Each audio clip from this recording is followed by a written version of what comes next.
Hey guys, so in today's video we'll be talking about everything related to NAATI CCL exam. Now if you are in Australia and you're planning to apply for the permanent residency, you know how hard it is to be able to get enough points because cutoff points are so ridiculously high these days. So I think everyone needs to sit for this NAATI CCL exam. Okay, so let's just first talk about what is NAATI and what is CCL. So NAATI is basically a full-fledged interpreting exam. So if you pass this exam, you qualify as an interpreter, like you can work as an interpreter. Whereas CCL stands for Credential Community Language exam, and if you pass this exam, you only qualify to get 5 points for your migration for Australia. All right, so now CCL is only available for onshore candidates. So if you're someone who's planning to apply for Australian residency offshore, then you won't be able to take this exam because it's available in Australia only for now. All right, so let's talk about registration. Now, I think the most difficult part about CCL is getting an exam date. Mostly they're so far away that there's no point in booking, or the seats are available but they're not in your city. So my advice would be to just grab a seat wherever you can, even if it's not in your city. Just take the date if you get it on the website. And there is another way, like for example, you got an exam date which is way too far away and you want an early date. So just keep checking on their website every single day. Like sometimes there are some seats that are available at an earlier date, so definitely you can grab that one as well. So how do you book for your exam? So you have to just go to the NAATI CCL website. You create your account over there, enter your details, and then it will show you all the seats and the dates available in different cities. So once you select the date you want, you will have to make the payment. So it's $800 for the CCL exam. So once you make the payment of $800, they will reply you back with the confirmation of your date and time and everything, but that would be a few days after you've made the payment. Okay, now let's talk about the marking of the exam. So basically there will be two examiners who will be marking your test and will give you certain marks. So the average of those two marks will be your actual score. Now the alarming part about this exam is that passing mark is 70%, which is a lot. Now, because there are two dialogues, so you need at least 29 out of 45 per dialogue to pass in each dialogue. Plus, you need 63 out of 90 overall to pass the exam as well, which is messed up because see, 29 plus 29 will be 58. That won't be 63. So you basically need more than 29 per dialogue to actually pass the exam overall. And if you score less than 29 in any one of the dialogues, even if you have like 63 out of 90 overall, you still won't pass the exam. So you need to pass in both of the dialogues in order to overall pass the exam. Okay, now let's talk about the pattern. It is only a speaking exam of 15 to 20 minutes. So there will be two dialogues, both will be less than 300 words. And these dialogues will be split into segments. So there will be 8 to 12 segments, so an average of 10 segments. The segments will be played in an alternating manner. For example, first one will be in English, the second segment will be in your language. So first you'll have to interpret the dialogue in your language and then in English and then again your language. So it's going to be in an alternating manner. So after every segment you will hear a chime. So it's going to be within 1 second of the playing of the first for each segment. So after every segment, once you hear the chime, I would say take at least 3 to 4 seconds to start speaking. This way you'll be able to gather all your information that was in the segment so you can properly speak, then you'll be able to give a better response. So once that happens, your response is recorded and then they move on to the next segment. All right, so this is not a translation exam, so that means that you don't have to translate it word to word, but you just have to convey the meaning of the segment to the other person. All right. So what happens is that you just go in the examination room. So there will be one student in one room, just like the IELTS speaking exam, but the examiner will not be interacting with you. That means that he will only be playing and pausing the segments for you. So first they will play the instructions. All right. So the instructions will be like, this is a CCL exam, blah blah blah, and then they will give you a scenario. So for example, Mr. Ahmed is a refugee who is speaking to an immigration officer, Mr. John, regarding blah blah blah, and then it will say your dialogue begins now. So this is where the dialogue will start. Now my advice at this point is that you should write the names and occupation of the people involved in this dialogue, which is stated in the scenario itself. So because these names and occupation will be repeated frequently in the dialogue. Okay, so now the dialogue will be played and your response will be recorded for each segment. Now your NAATI CCL exam can be from several topics. So let's talk about the topics now. So you can have topics like health, which is very common, then legal, for example, a divorce application, community, for example, applying for a Medicare card, then immigration, for example, a refugee speaking to an immigration officer, then education, that someone's visa is cancelled and all those things, then social services, financial, housing, business, employment, insurance, consumers affairs situation. So basically these are the topics that your dialogues can be based on. Now for me, one was education. So a student was inquiring about a course that he wants to enroll in and what are the prerequisites and things like that. And the other for me was from a medical, that a person is suffering from such disease and he's speaking to a doctor about it and what he's advising to him and things like that. Okay, so how do we prepare for the exam? That's another question that a lot of people ask, because see, there is very less material out there for NAATI CCL. That's the most challenging part about it. So if you're at home, how do you prepare for this exam? Now CCL is nothing like PTE. Now with PTE there are a lot of strategies and tips and tricks and things like that that you can follow. With NAATI CCL it's pretty straightforward. You have to memorize a lot of vocabulary and you have to practice. So practice is key for this exam. Now what happened with me was that I only had like 10 days before my exam to prepare for it, but I think ideal time is 2 months before your exam date, so you can start preparing. But I didn't have a choice, so I was getting one seat after 10 days and then the other one was way like far ahead. So I just thought that I'll take the risk and I just prepared in 10 days and gave the exam. Alright, so I would advise you to listen to a lot of news and lectures in both languages, in your language as well as English, and see how the speaker is talking and what vocab he's using.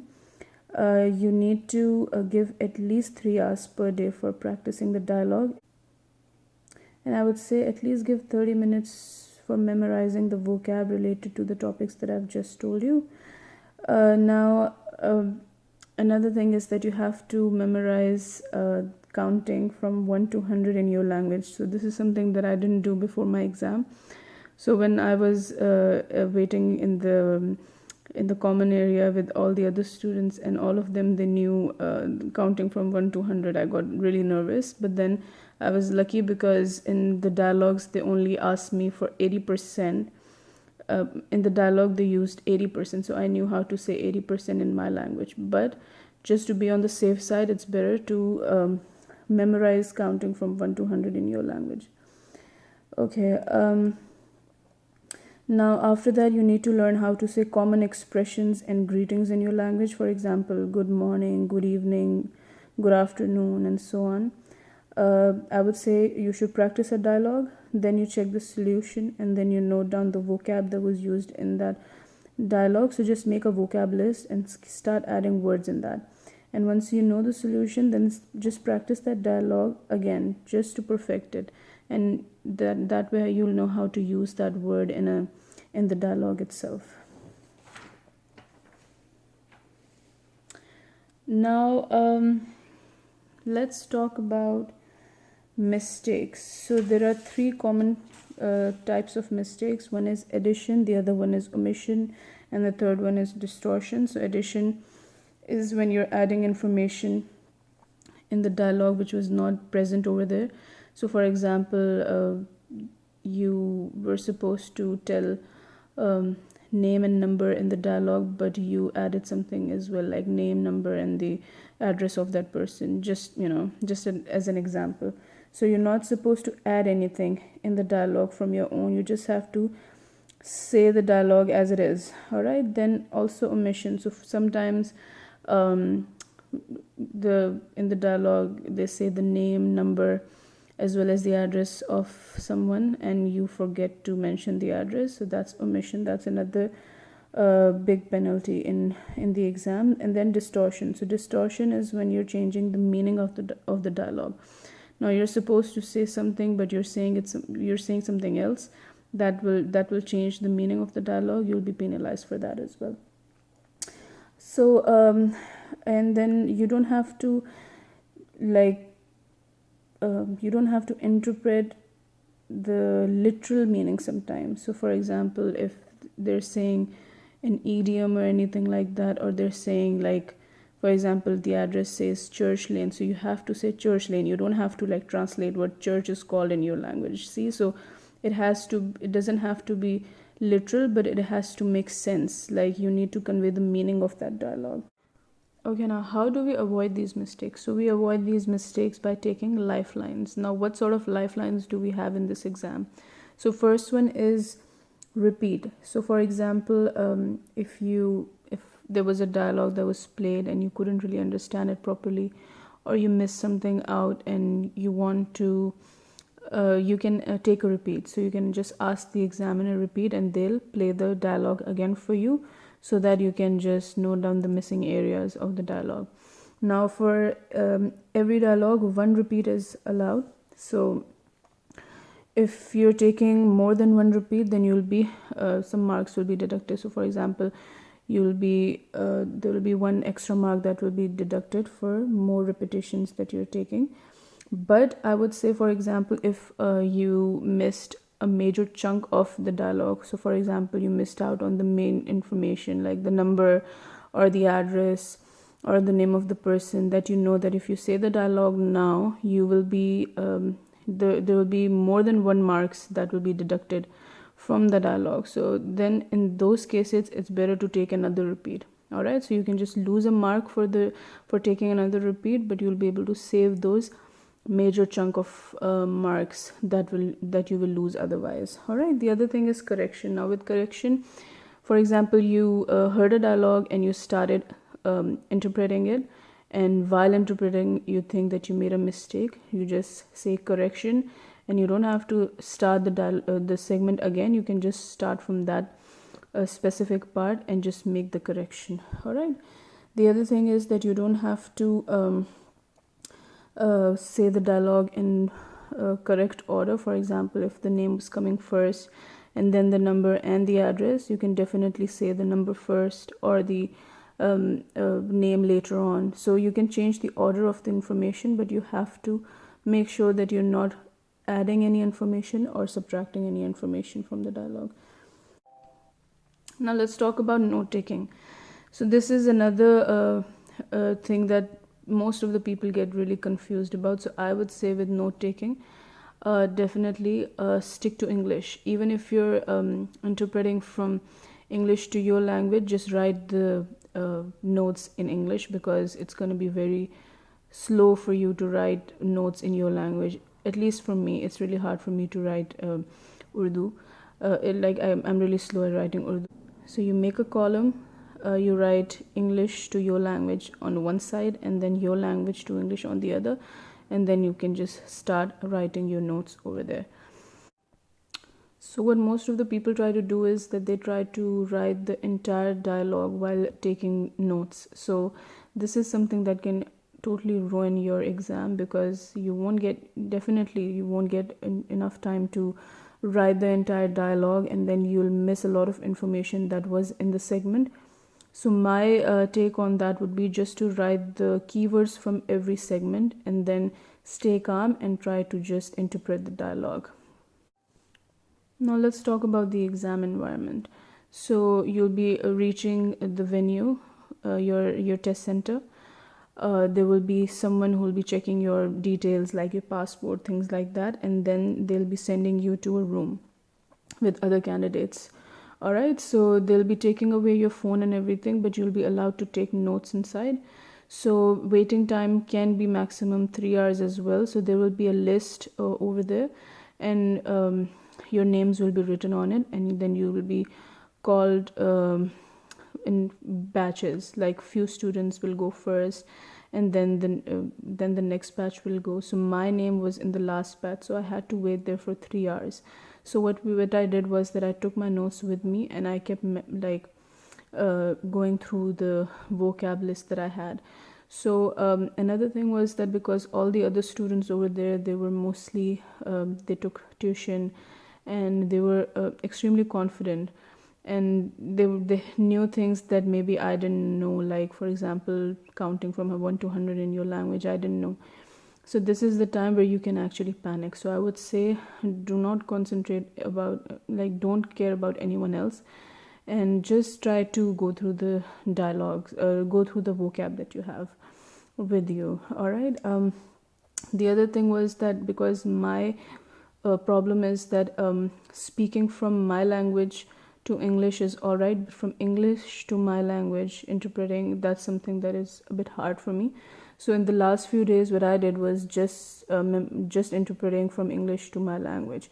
Now in the real exam also, because I got a little nervous in the starting, so what I did was that I just started speaking in Urdu, like I didn't go alternate. So even the dialogue that was in Urdu, I started speaking that again in Urdu, because that's how I was practicing.